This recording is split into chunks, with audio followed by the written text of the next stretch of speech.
Hello everybody, I'm your buddy, and you're watching Learn Turn. It's your turn to learn, and today we're discussing comic books.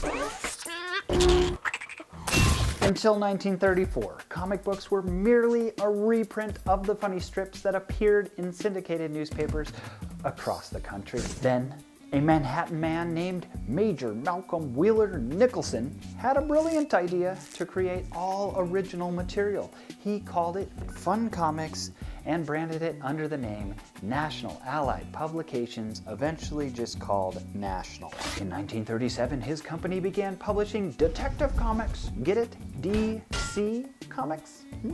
Enter Harry Donafield, former Spice Pulp publisher. Look it up, kid. And Jack Leibowitz, the numbers guy. They formed a sister publishing company called All American with famous funnies man Max Gaines. June of 1938 rolls around and National Publications was putting together a new project called Action Comics. And who do they pick to go on their cover? None other than Superman himself. A concept that was brought to them by Jerry Siegel and Joe Shuster, two 17-year-old kids from Ohio. Action Comics book number 1 hit the shelves and sold out quick, with copies going for 10 cents a pop.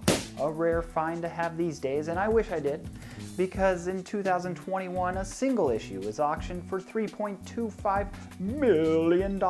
And even though Superman wouldn't fly till issue 65, he instantly became a household name, and the whole superhero genre was born.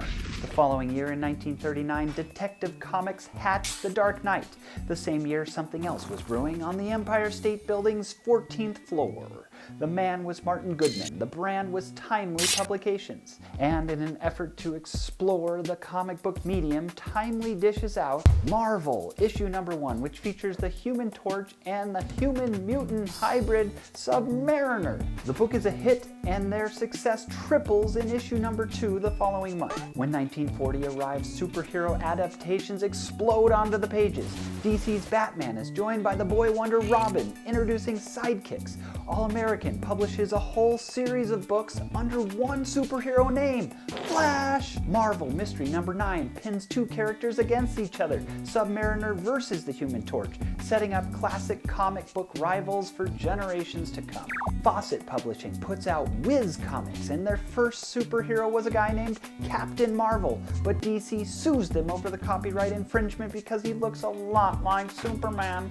Several court years later, DC eventually takes over the creative rights to all Whiz comic characters, and they have to change Captain Marvel's name to just Shazam. Then All American Comics published the All-Star series, and in issue number 3 brought the first superhero team together, calling them the JSA, Justice Society of America. Their rivals, the Justice League, wouldn't appear until 1960, but the head of the Justice League was introduced in All-Star number 8 in 1941.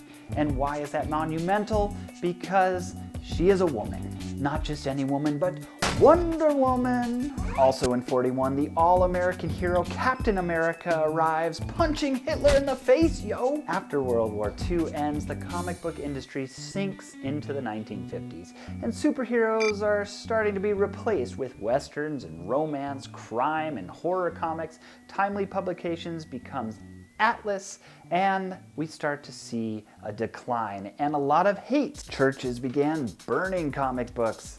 A psychology professor publishes Seduction of the Innocent, and after many legal woes, a comic book code was instilled by the Comic Book Magazine Association of America to protect you, the precious reader. Things resurface, though, in a big way in the 1960s, and in 61, Atlas becomes Marvel Comics officially. The boss man there, Martin Goodman's wife, had a cousin who was brought on to come up with some new superhero ideas. This was, of course, Stan Lee, and he'd collaboratively go on to produce iconic superhero legends like Hulk and Iron Man, Black Panther, Thor, the Fantastic Four, X-Men. Should I go on? Okay. In 1962, Marvel's Amazing Fantasy number 15 premiered a character, Peter Parker, who was bit by a butterfly. No, wait, make that a spider. By 1966, Batman leaps off the comic book pages and has his own hit TV show, eventually giving way to the cinematic universe that so many beloved. characters have exploded onto. The late 60s paved way for the Freak Brothers, Zap Comics, and so many underground publications. By the early 70s, that sacred code that comics had to work under gets lifted, and the evil grittiness comes back into it.